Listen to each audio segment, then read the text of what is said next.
Hello everyone, welcome to Plavita's tutorials. Friends, today I am going to discuss a very necessary and common topic with you from the English grammar section. And most of my students have requested me to discuss this topic. So here is the video which I am going to discuss with you.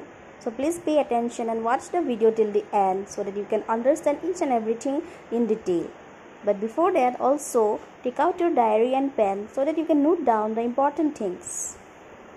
মৰমৰ ছাত্ৰ-ছাত্ৰীসকল, আজি মই তোমালোকৰ অনুৰোধত এটা খুব প্ৰয়োজনীয় আৰু সাধাৰণ বিষয় তোমালোকৰ লগত আলোচনা কৰিম বুলি ভাবিছো। আৰু আশা কৰোঁ তোমালোকে মোৰ এই ভিডিওটো ভালদৰে চাবা আৰু লগতে তোমালোকে কলম আৰু ডায়েৰীখন লগত ৰাখিবা যাতে তোমালোকে অতি দৰকাৰী পইণ্টছবোৰ নোট ডাউন কৰি ল'ব পাৰা। ঠিক আছে? So today I am going to discuss with you tense. Okay? আৰু আজি মই তোমালোকৰ লগত tense আলোচনা কৰিম। মানে কাল। ঠিক আছে? So let's start the video. So, a simple question, what do you mean by tense? Look, whenever we perform any action, there is tense. Clear? Means whenever we speak something also there is tense. For example, I am speaking something right now, so whatever I am speaking there is also tense, right? For example, I ate rice, so here is also tense. I will eat rice, there is also tense. So like this, whenever we speak something, always time is included in our speech.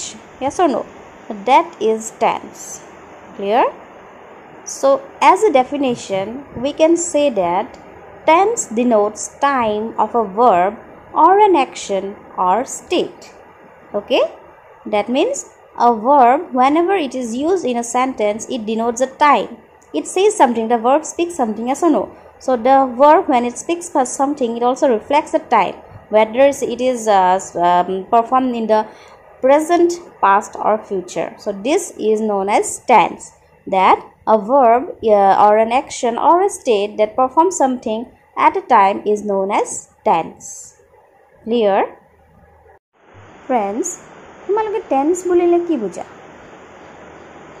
এটা খুব common শব্দ, আমি যেটো সৰুৰ পৰা শুনি আহিছো, সৰুৰে পৰা আমি শব্দটো শুনি আহিছো tense।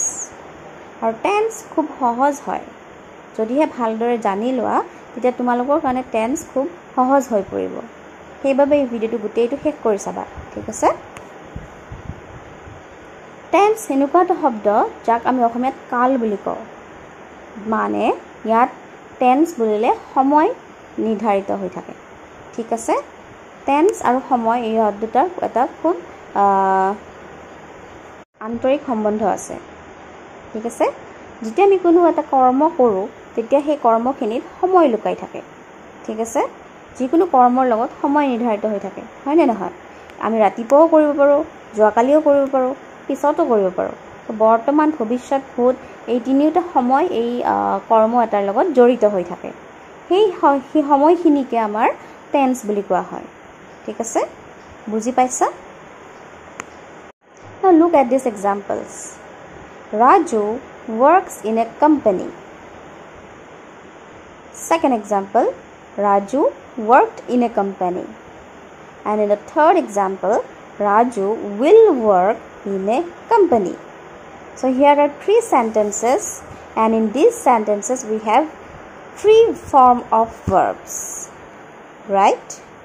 And this verb is an action performed by the subject Raju.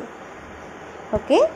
Raju is the name of a person which is also a subject, and it has performed an action, or it is a verb which is performing a work, duty, that is I have mentioned here as work. So this action is performed by the same person in three different forms depending on the time.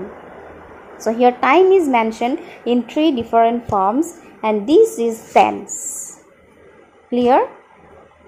Have you got an idea in this in these three sentences? So This is an action performed by a person where you will find a difference. Yes or no? Have you noticed any difference in these 3 sentences? There are differences in the verbs. Each of the verb is written in 3 different forms which mentions 3 different periods of time. Okay, this is tense. Clear? মই তিনিটা উদাহৰণ লৈছো. Raju works in a company. Raju worked in a company. আকৌ Raju will work in a company. এই তিনিটা বাক্যত কি হৈছে ভার্ব শব্দটোৱে কি কৰিছে তিনিটা সময়ত একেটা কামকে তিনিটা সময় কৰি দেখাইছে. ঠিক আছে, work শব্দটো ইয়াত ভাৰ্ব বুলি লোৱা হৈছে আৰু এই ভাৰ্বটো তিনিটা সময়ৰ কথা বুজাইছে আৰু এইটোৱে হৈছে টেন্স. ইয়াত এজন মানুহে কাম কৰা দেখাইছে আৰু এই কাম কৰা শব্দটো তিনিটা ধৰণত লিখা হৈছে হয়নে. প্ৰথমটো হৈছে Raju works in a company, সেকেন্ডটো হৈছে Raju worked in a company আৰু থাৰ্ডটো হৈছে Raju will work in a company. So এই তিনিওটা বাক্যত আমি পাৰ্থক্য দেখা পাইছো হয়নে নহয়. সো এইটোৱে হৈছে টেন্স. ঠিক আছে, কিবা আইডিয়া পাইছানে? আকৌ মই তিনিটা উদাহৰণ লৈছো. Raju is ill. Raju was ill and Raju will be ill. I have again taken 3 examples. Raju is ill, Raju was ill and Raju will be ill. So these 3 sentences also indicates time. Clear? In the previous 3 examples also I have taken a verb which also indicated time. Again in these 3 sentences also indicates time in different periods of time.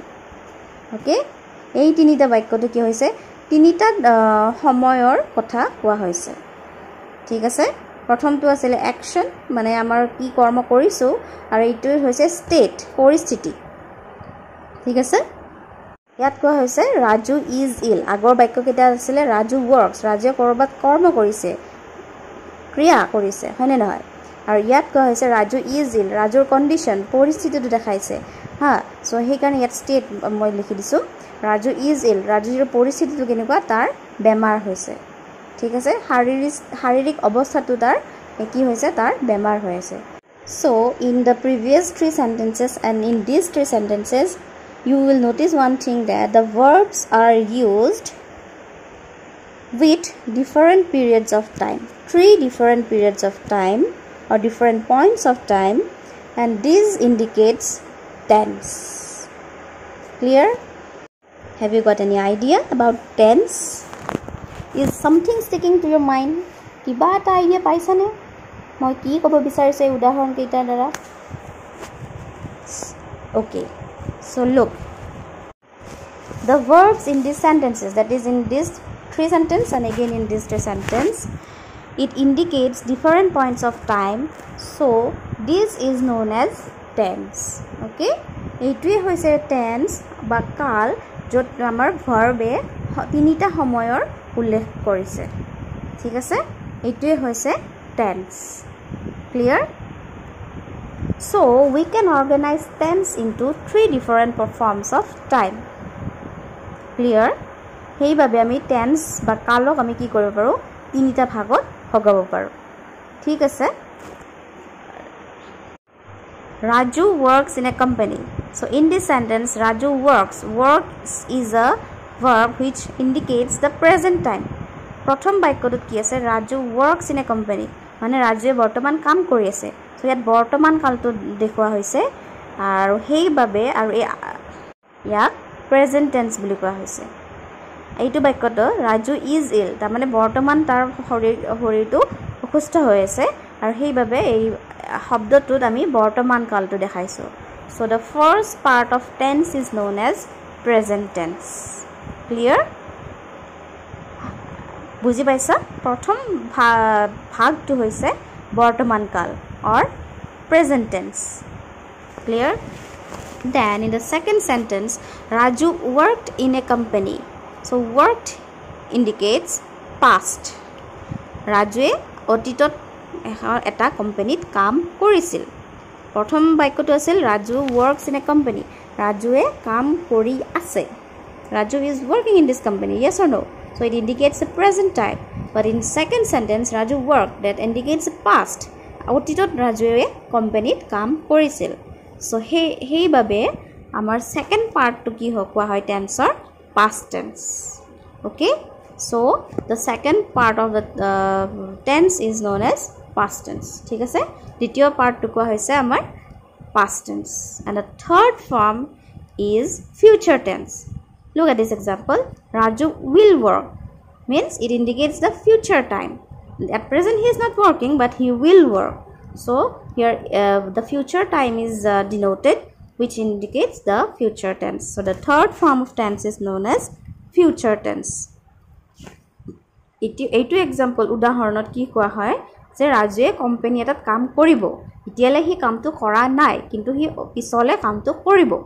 Hei babe tak yat ami ki korisu ভৱিষ্যতে হি কামটো কৰিব কাৰণে এই sentence টো আমি কি বুলি কোৱা কি টেন্স বুলি ধৰিব পাৰো ফিউচাৰ টেন্সৰ সেন্টেন্স বুলি আমি ধৰিব পাৰো আৰু সেই কাৰণে থাৰ্ড পাৰ্ট তৃতীয় ভাগটো হৈছে আমাৰ ফিউচাৰ টেন্স ঠিক আছে মই একদম সিম্পলি বুজাই দিছো যদি বুজি পাইছা তোমালোকে এইখিনি নোট ডাউন কৰি লবা ঠিক আছে so this is the basic thing which you have to know about tense এইখিনিয়ে হৈছে আৰম্ভণি tense or বিষয়ে জানিবলৈ হলে ঠিক আছে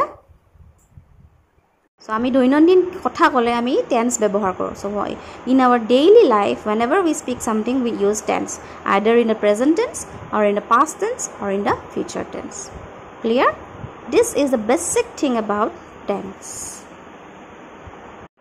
so present tense is an action of a state that is going on at present okay so present tense ki indicate kore je bortomanot jitu kaam ami kori thaku heitu koa hoy amar present tense this indicates present tense so are you clear with the present tense I have given examples at the top only then what is a past tense an action that was done at the past is known as a past tense clear you can look at these two examples Raju worked in a company or Raju will work in a company and future tense means an action that will be done into a future is known as future tense for example Raju will work in a company so this sentence indicates future tense an action that will be done in future it may be tomorrow day after tomorrow after 1 week we don't know but it has a future so it is known as future tense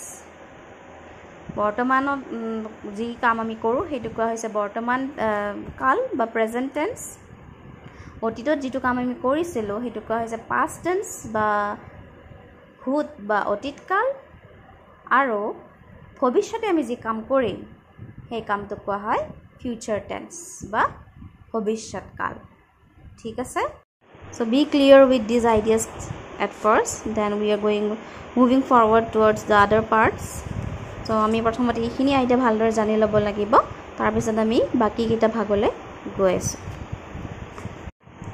then these three parts of tense are again divided into four forms clear each of the three parts of tense that is present past and future have four different forms okay and we're going to discuss about all these parts in detail in my next video but for today I will just discuss what are these four forms of the three parts of tense clear tense or ei tinita bhagok ako sarita bhagot bhogwa hoise ar prottekta tinita bhagore sarita bhag ase ar he bhag keita moi agor pisor video tot alochona korim etia akol he bhag keita ki hoy tar eta somu bornona moi di asu thik ase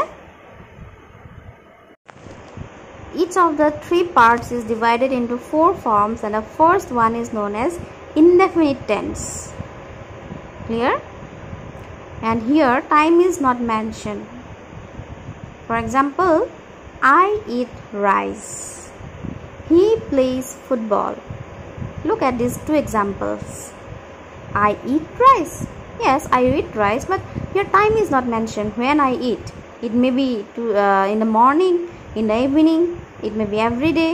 So in the indefinite tense, time is not mentioned. Again in this example, he plays football. He plays, but we have no idea when does he play football.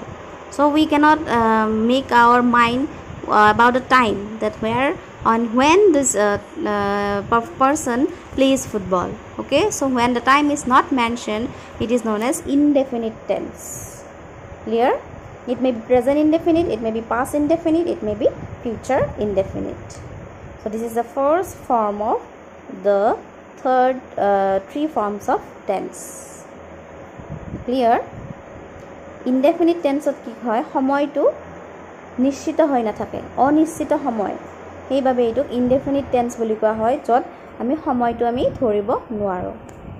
ইয়াত উদাহৰণ দিছো, I eat rice, he plays football. ইয়াত আমি ক'ব নোৱাৰো কেতিয়া ভাত খায় বা কেতিয়া ফুটবল খেলে, সেই ভাবে ইয়াক কোৱা হৈছে ইনডেফিনিট টেন্স। আৰু প্ৰেজেন্ট টেন্সৰো ইনডেফিনিট টেন্স ফৰ্ম থাকে, পাষ্ট টেন্সৰো থাকে, আকৌ ফিউচাৰ টেন্সৰো ইনডেফিনিট টেন্স ফৰ্ম থাকে। ঠিক আছে? Clear? Now come to the second form of the three parts of tense, that is continuous tense. The word itself suggests that it is an action which is going on or to be happened in future. Here this is known as continuous tense. Jete kono eta kormo ami bortomanor solai asu ar pisoleo solibo boli ami bujibo paro, he kormo tu koa hoy continuous tense. Thik ase? For example, I am eating rice. That means at present I am eating rice. Moi bortoman bhat khai asu. Moi jodi at likho I was eating rice, tamane moi bhat khai asilu. Jikono kormo eta continue hoi thakile hetu amar ki koa hoy continuous tense boli koa hoy. Thik ase? Thik teneke present tense ro continuous form thake, past tense ro continuous form thake, ako future tense ro tumar continuous form থাকে। ঠিক আছে? আমি এইবোৰ ভালদৰে আলোচনা কৰিম, কিন্তু এতিয়া নহয়, পিছত। The third form is known as perfect tense. It signifies when an action is completed. যেতিয়া কোনো এটা কৰ্ম আমি শেষ হোৱা বুজাও, এটা আমি perfect tense বুলি কওঁ। ঠিক আছে? I have done my homework. That means I have completed my homework. মই মোৰ হোমৱৰ্কখিনি কৰিলোঁ, মোৰ কামখিনি শেষ হৈ গ'ল। এতিয়া যিকোনো কৰ্মতে শেষ হোৱা বুজায়, এতিয়া পাৰফেক্ট টেন্স বুলি কোৱা হয়। আৰু এনেকৈ আমাৰ প্ৰেজেণ্ট টেন্সৰো পাৰফেক্ট টেন্স থাকে, পাষ্ট টেন্সৰো পাৰফেক্ট ফৰ্ম থাকে, আকৌ ফিউচাৰ টেন্সৰো পাৰফেক্ট ফৰ্ম থাকে। ঠিক আছে? আমি ডিটেইলছত আলোচনা কৰিম in the next video'. Then the fourth form is known as perfect continuous tense. And perfect continuous means when our work is continued and will be going on till future. Okay, that means you have started a work and it will be continuing till future, then it is known as perfect continuous tense. যেতিয়া আমি কিবা এটা কাম আৰম্ভ already কৰিছোৱে আৰু সেই কামটো চলি থাকিব, হা, সেই তেতিয়া আমি কি কৰোঁ? পাৰফেক্ট টেন্স ব্যৱহাৰ কৰোঁ। ঠিক আছে? পাৰফেক্ট কণ্টিনিউৱাছ টেন্স ব্যৱহাৰ কৰোঁ। ঠিক আছে?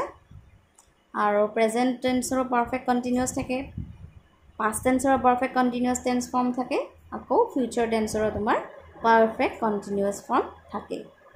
অ'কে?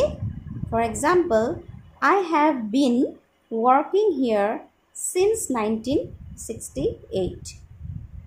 মই ইয়াত 1968 চনৰ পৰা ইয়াত কাম কৰি আছোঁ। কাম কৰিছোঁ মানে কি? মই 1968ত কামটো ষ্টাৰ্ট কৰিছিলোঁ আৰু এতিয়ালৈ মই কাম কৰিয়ে আছোঁ। চ' এই চেণ্টেন্সটোত কি বুজাইছে যে 1968ত মই কাম ষ্টাৰ্ট কৰিছিলোঁ আৰু বৰ্তমানলৈ মই কাম কৰি আছোঁ, সেইটো বুজালে কি হয়? পাৰফেক্ট কণ্টিনিউৱাছ টেন্স হয়। ঠিক আছে? চ' আজিলৈ মই এইখিনিয়ে আলোচনা কৰিলোঁ। জাষ্ট মই বেছিক আইডিয়াকেইটা দি দিলোঁ যাতে তোমালোকে আইডিয়াটা ফৰ্ম কৰিব পাৰা। আকৌ মই নেক্সট ভিডিঅ'টোত মই ইয়াকে ডিটেইলছত আলোচনা কৰিম। Clear?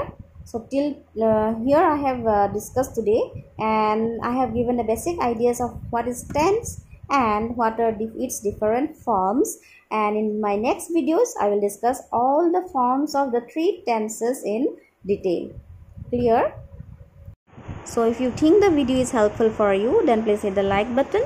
Also share my channel with your friends and families, and also subscribe my channel to get regular updates. And for today, thank you.